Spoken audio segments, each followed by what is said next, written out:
Hello, everyone. Welcome back to the Politdigm channel. My name is Red, and today we're back with another episode of Politdigm Reads. Now, the last episode we recorded, I was doing a lot of improvisation. However, since then, I have better defined what this series is going to be, and basically, I've called it Politdigm Reads, as you heard in the intro, and we are going to basically just read a bunch of different books. Now, currently, of course, we are reading the Communist Manifesto. That is the episode you clicked on.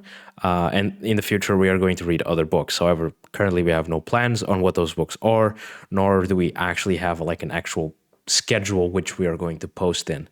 So we're just kind of going to go with the flow and see what books we find that we want to read and talk about in these different episodes. Before we do start, I just want to preface that, of course, if you enjoy these episodes, to support us over on Patreon, and if you do so, make sure to also join our Discord server where you can to talk to us. And if you, of course, are supporting us over on Patreon, you get special perks that allow you to talk to us in different channels on the Discord, and of course also allows you to, for example, to be part of a Q&A that we do on our podcast, or even debate with us, or whatever, do other stuff. Another thing that I would like for you to do is, of course, to follow us over on Instagram Threads. At the time of recording this a couple of days ago, Threads came to the EU, and we decided to join Threads and try to be more active on there and see if we can try to grow an audience over there.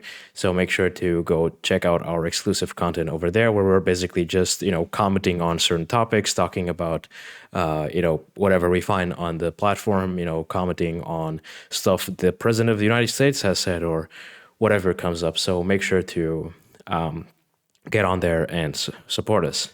With that being said, I guess we can get into the book. So, the last episode, we read the intro, the introduction written by Yanis. I suggest you go watch that because that was a very great introduction, which I really enjoyed reading, and honestly kind of really motivated me to keep doing this series. I mean, I was always going to, but kind of added this like extra bit of anticipation for me to keep going. Regardless, make sure to go check that out. Now, today we're actually going to get into the actual manifesto, the actual part that was written by Karl Marx and by Frederick Engels. However, I do want to say something, which is that in my book, there is like a 19-page section here, which I am not really sure what it is. I'm not going to read it because I've kind of skimmed through it, and it's not really that interesting. I've read basically one of like these I don't even know what to call them, chapters or whatever. And it's basically like, I can read them to you. It's preface of the German edition of 1872. And then it's preface of the Russian edition of 1882, preface of the German edition 1883, preface of the English edition of 1888. And just kind of goes on with this for a while. Well, there's these several ones I said, and then we actually enter Manifesto of the Communist Party, Karl Marx and Frederick Engels. So here, I believe, is when we actually get into the manifesto. So I thought that I'm just skipping this part because I'm not really sure what it means, and maybe at the end, after we read everything, I'll get it back here, just kind of out of curiosity of what it is, because it doesn't seem to really be that interesting regarding the actual manifesto. So with that being said, let's actually start reading the manifesto, which I'm honestly kind of psyched for, because I feel like I've been waiting my whole life for this moment, which is kind of sad in a way, but it is what it is. Anyways, okay. A specter is haunting Europe, the specter of communism. All the power of the old Europe have entered into a holy alliance to exorcise this specter. Pope and Czar, Metternich and Guizot, French radicals and German police spies. Where is the party in the opposition that has not been decried as communistic by the opponents in power? Where the opposition that has not hurled back the branding reproach of communism against more advanced opposition parties, as well as against its reactionary adversaries? Two things result from this fact. One, communism is already acknowledged by all European powers to be itself a power. Two, it is high time that communists should openly, in the face of the whole world, publish their views, their aims, their tendencies, and meet this nursery tale of spectre of communism with a manifesto of the party itself. To this end, communists of various nationalities have assembled in London and sketched the following manifesto to be published in the English, French, German, Italian, Flemish, and Danish languages. All right. So that was, I guess, a bit of an introduction in of itself. Bourgeoisie and Proletarians. So I believe this is the actual first chapter that we're getting into. So there's a bit of a explanation here of what these terms mean. By bourgeoisie is meant the class of modern capitalists, owners of the means of social production and employers of wage labor. By proletariat, the class of modern wage laborers who, having no means of production of their own, and reduced to selling their labor power to in order to live. That is, oh, sorry, no, okay, that's it. Then we get into the actual thing. Never mind. There was another bit of a quote here or whatever. I don't know what this called. It looks like a cross. I'm very confused. Anyways, let's get into it. The history of all hitherto existing society is the history of class struggle. Free men and slaves, partition and plebeian, lord and serf, guild master, that is all written history. In 1947, the prehistory of society, the social organization existing previous to recorded history, was all but unknown. Since then, Hoxhausen discovered common ownership of land in Russia. More proved it to be the social foundation from which all Teutonic races started in history.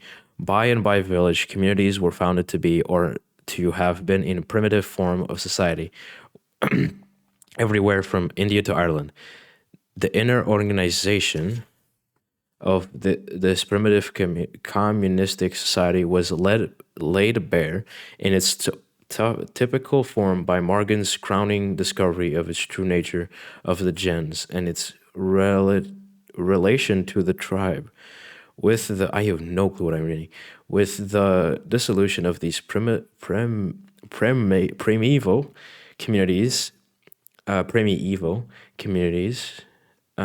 society begins to be differentiated into separate and final antagonistic classes.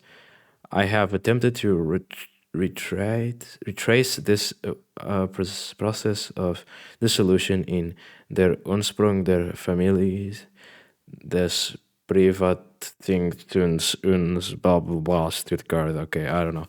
Sorry for that. I'll get back to what I was reading. So freemen and slaves, partition and plebeian, lord and serfs, guild masters, and journeymen, in a word, oppressor and oppressed, stood in the constant opposition to one another, carried on an uninterrupted, now hidden, now open fight, a fight that each time ended either in a revolutionary reconstitution of society at large or in the common ruin of the contending classes. In the earlier epochs, I think, in the early epochs of history, we find almost everywhere a complicated arrangement of society into various orders, a manifold gradation.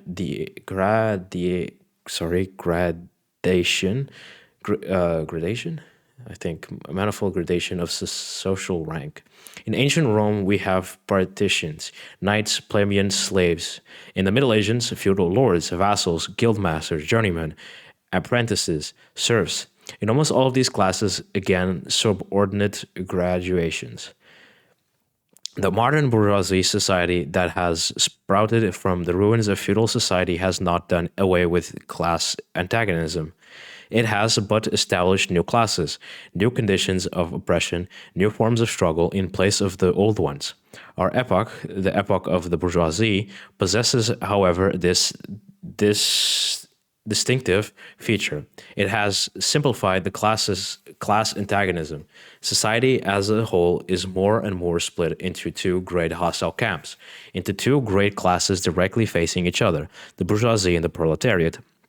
From the serfs of the Middle Ages sprang the chartered burghers of the earliest towns. From these burgesses, I think that's how I read it, the first elements of the bourgeoisie were developed. The discovery of America, the rounding of the Cape, opened up freshing ground for the rising bourgeoisie. The East Indian and Chinese markets, the colonialization of America, trade with colonies, the increase in the means of exchange and in the commodities generally gave the commerce the navigation to industry and impulse never before known, and thereby to the revolutionary element in the torturing feudal society, a rapid development. The feudal system of industry, under which industrial production has monopolized by closed guilds, now no longer sufficed for the growing wants of the new markets. The manufacturing systems took its place. The guild masters were pushed on one side by manufacturing middle class. Division of labor between the different corporate guilds vanished into face of division of labor in each single workshop. Oops, sorry. Meantime, the markets kept ever growing, the demand ever rising. Even manufacture no longer sufficed. Thereupon, steam and machinery revolutionized industrial production. The place of manufacture was taken by the giant modern industry, the place of the industrial middle class, by industrial millionaires, the leaders of whole industrial armies, the modern bourgeoisie. Modern industry has established the world market, for which the discovery of America paved the way. This market has given an immense development to the commerce, to navigation, to communication by land. This development has in its turn reacted on the expansion of industries, and in proportion as industry, commerce, navigation, railways extended in the same proportion to the bourgeoisie's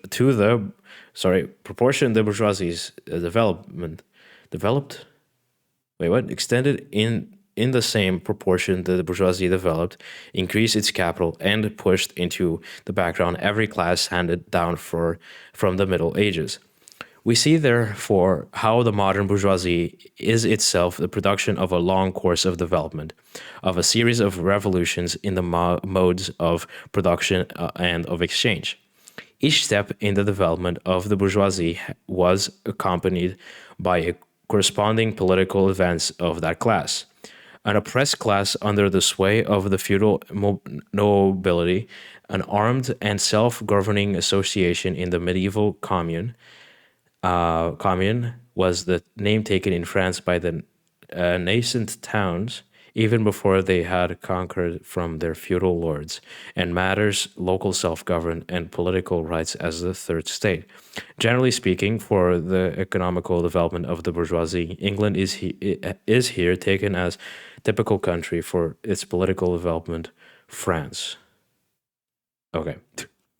So, and self-governing associations in the medieval commune, here in the independent urban republic, as in Italy and Germany. Their taxable third state of the monarchy, as in France. Afterwards, in the period of manufacture proper, serving either the semi-feudal or the absolute monarchy as a counterpoint against the nobility, and in fact, cornerstone of the great monarchies in general. And the bourgeoisie has at last, since the establishment of modern industry and of the world market, conquered for itself in the modern respective state exclusive political sway. The executive of the modern state is but a committee for managing the common affairs of the whole bourgeoisie. The bourgeoisie historically has played a most revolutionary part. The bourgeoisie, wherever it has got the upper hand, has put an end to all feudal, patriarchal idyllic relations. It has sorry, pity, pitilessly torn asunder the motley feudal ties to bound men to his natural superior, and has left remained no other nexus between man and man than naked self-interest, than callous cash payment. What? Between man and then naked self-interest, then callous cash payment. It has drowned the most heavenly, ec- ec- sorry, ecstasies. I am dumb. It has drowned the most heavenly ecstasies of religion, fervor of the chivalrous enthusiasm of Philistine sentimentalism, in the icy water of egotistical calculation. It has resolved personal worth into exchange value, and in place of the numberless indefeasible charted freedoms, has set up that single unconscionable freedom, free trade. In one word, for exploitation fueled by religion and political illusions, it has substituted naked, shameless, direct, brutal exploitation. The bourgeoisie has stripped of its halo every occupation hitherto honored and looked up to with reverent awe. It has converted the physician, the lawyer, the priest, the poet, the man of science into its paid wage laborers. The bourgeoisie has torn away from the family its sentimental veil, and has reduced the family relation to a mere money relation. The bourgeoisie has disclosed how it came to pass that the brutal display of vigor in the Middle Ages, which reactionists so much admire, found its fitting complement in the most southful indolence. It has been the first to show what man's activity can bring about. It has accomplished wonders far surpassing Egyptian pyramids, Roman aqueducts, and Gothic cathedrals. It has conducted expeditions that put in the shade all the former exoduses of nations and crusades.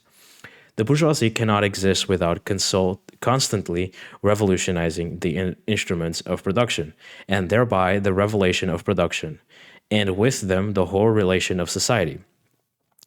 Conservation of the old modes of production in an altered form was, on the contrary, the first condition of existence for all earlier industrial classes. The constant revolutionizing of production under an uninterrupted disturbance of all social conditions, everlasting uncertainty, I did not read that right, everlasting uncertainty and agitation distinguish the bourgeois epoch from all earlier ones. All fixed, fast frozen relations with their train of ancient and venerable prejudices and opinions are swept away. All new formed ones become antiquated before they can ossify. All that is solid melts into air.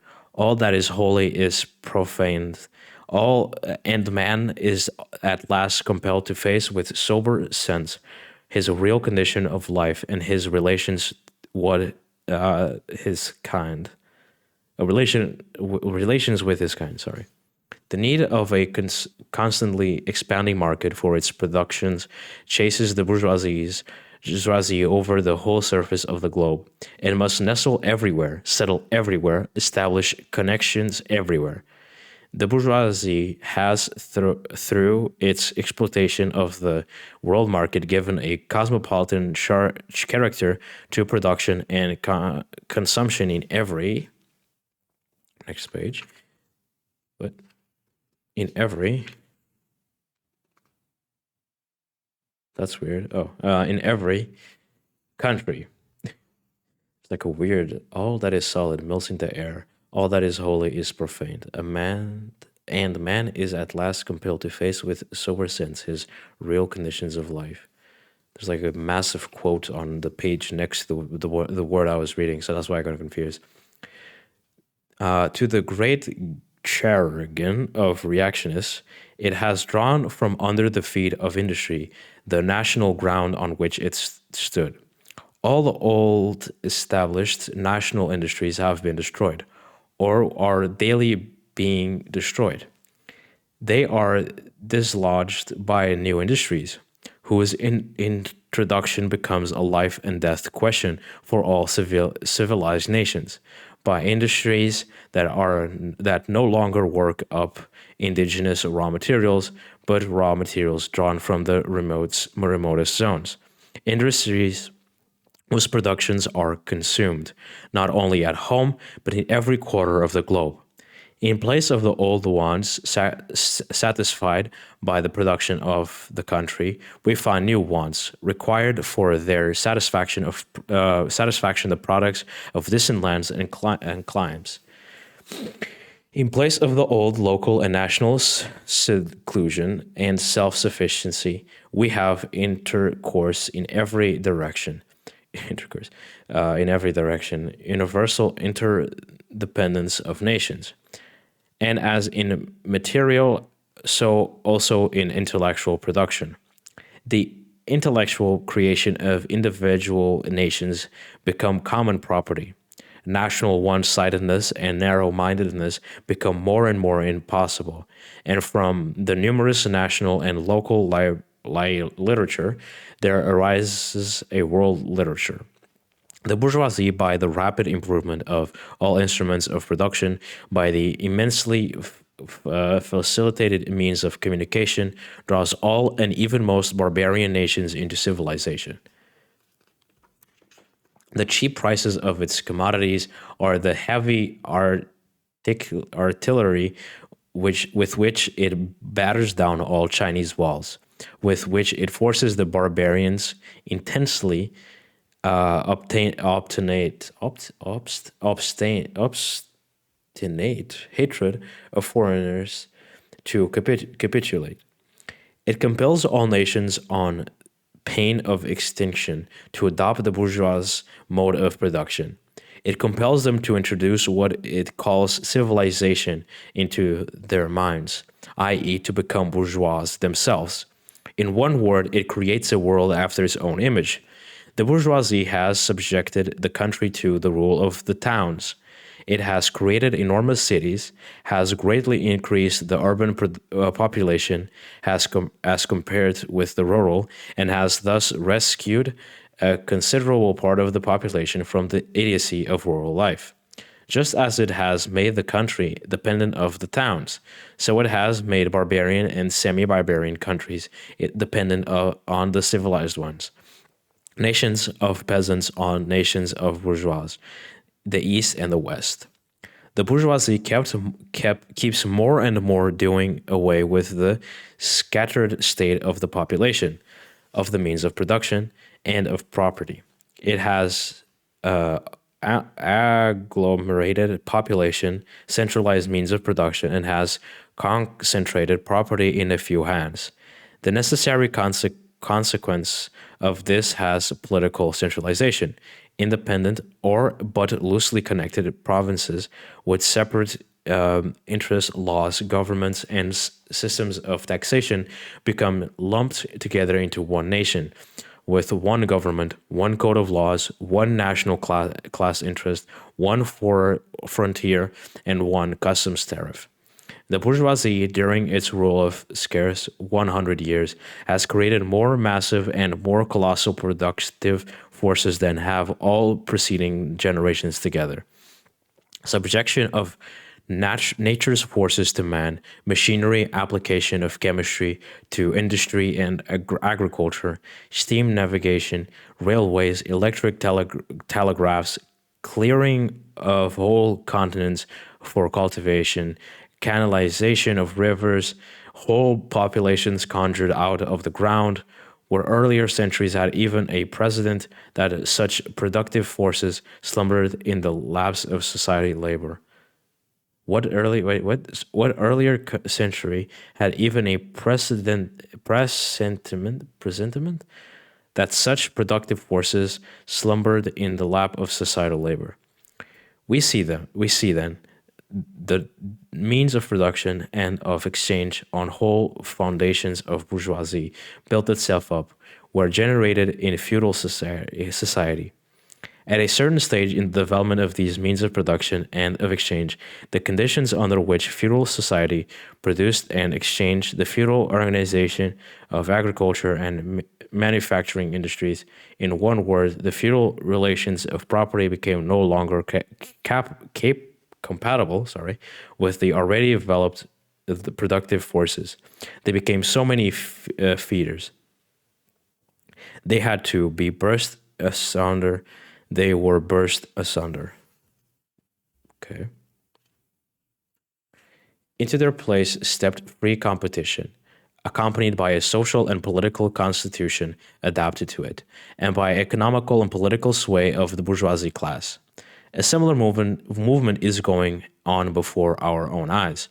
Modern bourgeoisie society, with its relation of production, of exchange, and of property, a society that has conjured up such gigantic means of production and exchange, is like the sorcerer who is no longer able to control the power of the nether world, whom he has called up by his own spells. For many a decade past of history, for many a decade past the history of industry. I'm going to try it again. For many a decade past the history of industry and commerce is but the history of the revolt of modern productive forces against modern conditions of production, against the property relations that are conditions for the exchange of the bourgeoisie and of its rule. It is enough to mention the commercial crisis that by their periodical return put its trial each time more threateningly the existence of the entire bourgeois society. In these crises, a great part not only of the existing productions, but also of the previously created productive forces are periodically destroyed. In these crises, there breaks out an epidemic that in earlier epochs would have seemed an absurdity, the epidemic of overproduction. Society suddenly finds itself put back into a state of momentary barbarism. It appears as if a famine, a universal war of devastation had cut the supply of every means of subsistence. Industry and commerce seem to be destroyed. And why? Because there's too much civilization, too much means of substance, too much industry, too much commerce. The production forces at the disposal of society no longer tend to further the development of the condition of the bourgeois property. On the contrary, they have become too powerful for these conditions, by which they are feared. And so soon as they overcome these feeders, they bring disorder into the whole of bourgeois society, endanger the existence of the bourgeois property. The conditions of the bourgeois society are too narrow to comprise the wealth created by them. And how does the bourgeoisie get over these crises? On the hand of enforced destruction of a mass production force, on the other by the conquest of new markets, and by the more thorough exploitation of the old ones. That is to say, by paving the way for more extensive and more destructive crises, and by diminishing the means whereby crises are prevented. The weapons with which the bourgeoisie fled feudalism to the ground, feudalism to the ground, are now turned against the bourgeoisie itself. But not only has the bourgeoisie forged the weapons that brings death to itself, it has also called into existence the men who are to wield those weapons, the modern working class, the proletarians. In proportion as the bourgeoisie, i.e. capital, is developed, in the same proportion is the proletariat, the modern working class developed a class of laborers who live only so long as they find work, and who find work only as long as their labor increases capital. These laborers who must sell themselves piecemeal are a commodity, like every other article of commerce, and are consequently exposed to all of the vicissitudes of competition, to all of the fluctuations of the market. Owing to the extensive use of machinery and division of labor, the work of proletarians have lost all individual character and consequently all charm for the workman. He becomes an appendage of the machine, and it is only the most simple, most monotonous, and most easily acquired knack that is required of him.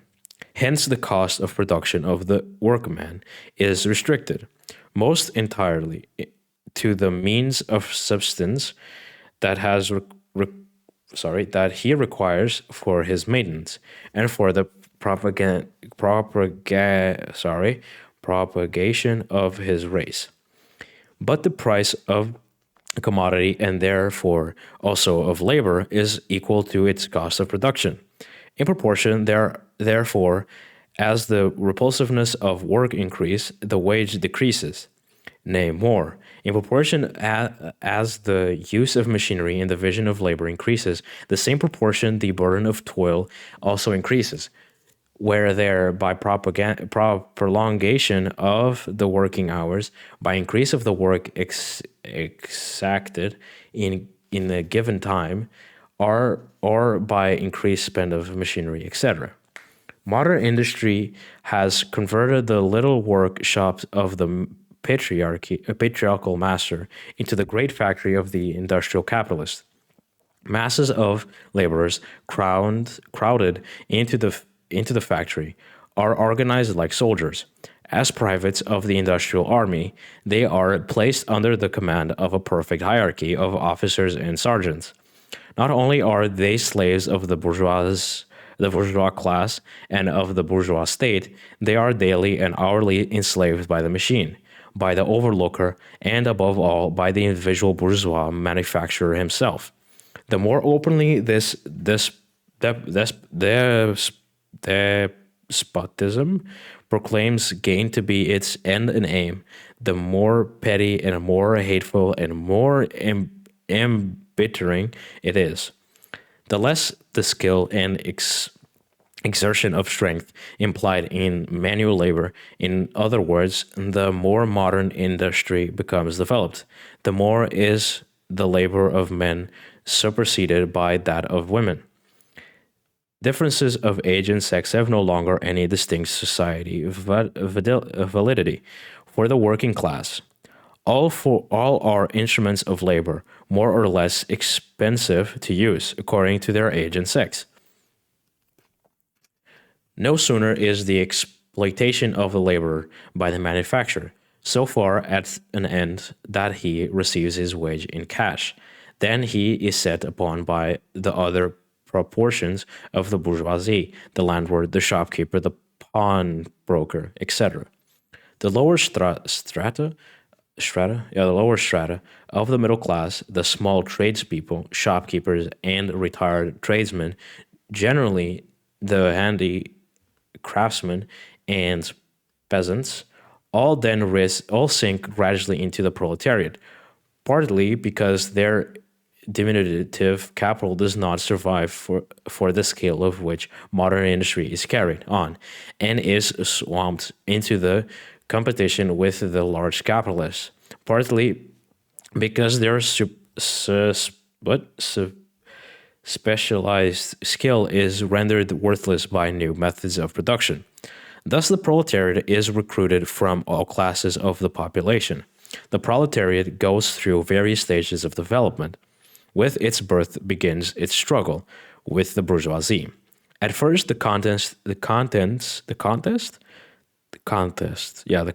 is carried on by individual laborers, then by the work people, of a factory, then by the operatives of one trade in one locality against the individual bourgeois who directly exploits them. They direct their attack not against the bourgeois conditions of production, but against the instruments of production themselves. They destroy important wares that compete with their labor.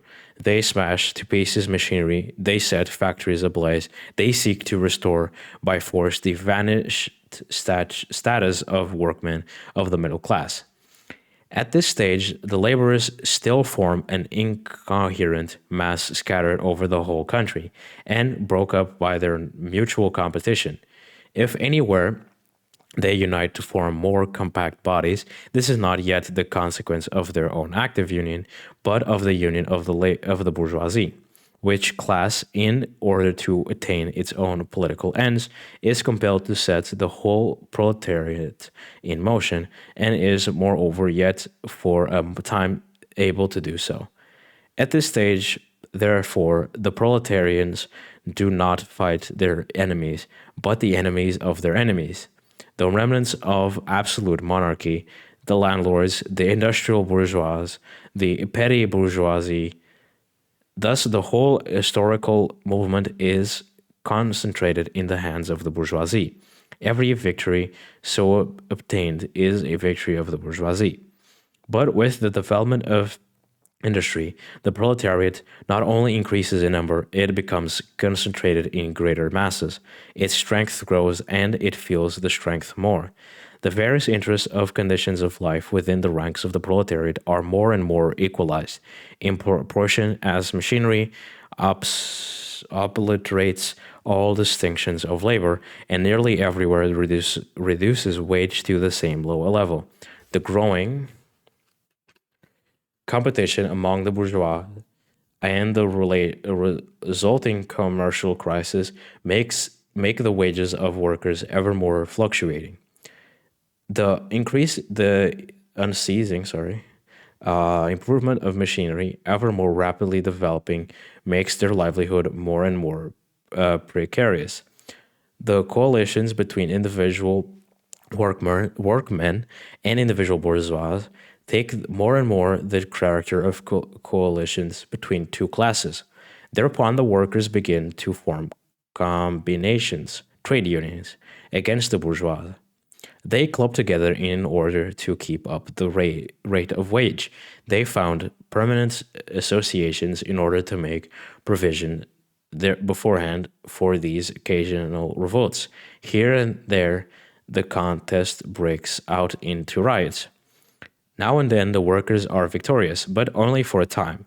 The real fruit of their battle lies not in the immediate results, but in the ever-expanding union of the workers. This union is helped on by the improvement of means of communication, and are created by modern industry that place the workers of different localities in contact with one another. It was just this contact that was needed to centralize the numerous local struggles, all of the same character, into national struggles between classes. But every class struggle is political struggle, and that union to attain which the burghers of the middle class, with their miserable highways, required centuries, the modern proletariats think the railways achieve in a year. This organization of the proletarians into a class and consequently into a political party is continually being upset again by the competition between the workers themselves. But it ever rises up again, stronger, firmer, mightier. It compels legislative recognition of particular interests of the workers by taking advantage of the divisions among the bourgeois itself. Thus, the 10-hour bill in England was carried. Altogether, coalitions between the classes of old society further, in many ways, the course of development of the proletariat. The bourgeoisie finds itself involved in a constant battle, at first with the aristocracy, later on with those proportions of the bourgeoisie itself. whose interests have become antagonistic to the progress of industry. At all times, with the bourgeoisie of foreign countries, in all of these battles, it seeks itself compelled to appeal to the proletariat, to ask for its help, and thus to drag it into the political arena. The bourgeoisie itself, therefore, supplies the proletariat with its own elements of political and general education. In other words, it furnishes the proletariat with weapons for fighting the bourgeoisie. Further, as we have already seen, entire sections of the ruling class are, by the advance of industry, precipitated into the proletariat, or at least threatened in their conditions of existence. These also supply the proletariat with fresh elements of enlightenment and progress. Finally, in times when the class struggle nears the decisive hour, the process of dissolution going on within the ruling class, in fact, within the whole range of society, assumes such a violent, glaring character that a small section of the ruling class cuts itself adrift and joins the revolutionary class, the class that holds the future in its hands. Just as, therefore, at an earlier period, a section of the nobility went over the bourgeoisie, so now a portion of the bourgeoisie goes over the proletariat, and in particular, a portion of the ideologists who have raised themselves to the level of comprehending theoretically the historical movement as a whole. Of all the classes that stand face to face with the bourgeoisie today, the proletariat alone is a real revolutionary class. The other classes decay and finally disappear in the face of modern industry. The proletariat is in its special and essential production. The proletariat is its special and essential product. The lower middle class, the small manufacturer, the shopkeeper, the artisan, the peasant, all these fight against the bourgeoisie to save from extinction their existence as fractions of the middle class. They are therefore not revolutionary, but conservative. Nay, more, they are reactionary, for they try to roll back the wheel of history. If by chance they are revolutionary, they are so only in view of their impending transfer into the proletariat. They thus defend not their present, but their future interests. They desert their own standpoint to place themselves on that of the proletariat. The dangerous class, the social scum, that passively rotting mass thrown off by the lowest layers of old society, may here and there be swept into the movement by a proletarian revolution. Its condition of life, however, prepare it for far more for the part of bribed tool of reactionary intrigue. In the conditions of the proletarian, those of old society at large are already virtually swamped. The proletarian is without property. His relation to his wife and children has no longer anything in common with the bourgeois family relations. Modern industrial labor, modern subjection of capital, the same in England as in France, in America as in Germany, has stripped him every trace of national character. Law, morality, religion are to him as many bourgeois prejudices, behind which lurk in ambush just as many bourgeois interests. All the preceding classes that got the upper hand sought to fortify their own acquired status by subjecting society at large to their conditions of appropriation. The proletarians cannot become masters of production force of society, except by abolishing their own previous mode of appropriation, and thereby also every other previous mode of appropriation. They have nothing of their own to secure and to fortify. Their mission is to destroy all previous securities for and insurance of individual property. All previous historical movements were movements of minorities or in the interest of minorities. The proletarian movement is the self-conscious, independent movement of the immense majority, in the interest of the immense majority. The proletariat, the lowest stature of our present society, cannot raise itself up without the whole superincumbent strata of official society being sprung into the air. Though not in substance, yet in form, the struggle of the proletariat with the bourgeoisie is at first a national struggle. The proletariat of each country must, of course, first all settle matters with its own bourgeoisie. In depicting the most general phases of the development of the proletariat, we trace the more or less civilized civil war raging within existing society up to the point where the war breaks out into open revolution, where the violent overthrow of the bourgeoisie lays the foundation for the sway of proletariat. Hitherto, I really still don't know how to read this word, I'm sorry. Thereto, every form of society has been based, as have already seen, the antagonist of the oppressing and oppressed class. But in order to oppress a class, certain conditions must be assured to it under which it can at least continue its slavish existence. The serfs in the period of the serfdom raised themselves to membership in the commune, just as the petty bourgeois under the yoke of feudal absolutism.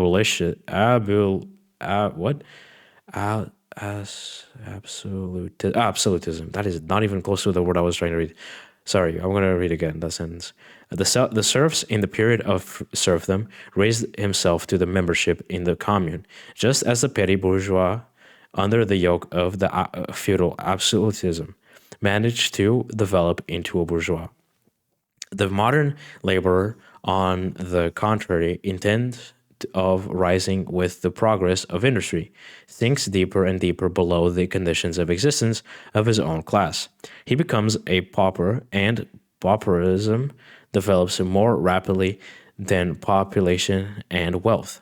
And here it becomes evident that the bourgeoisie is unfit any longer to be the ruling class of society, and to impose its conditions of existence upon society as on overriding law.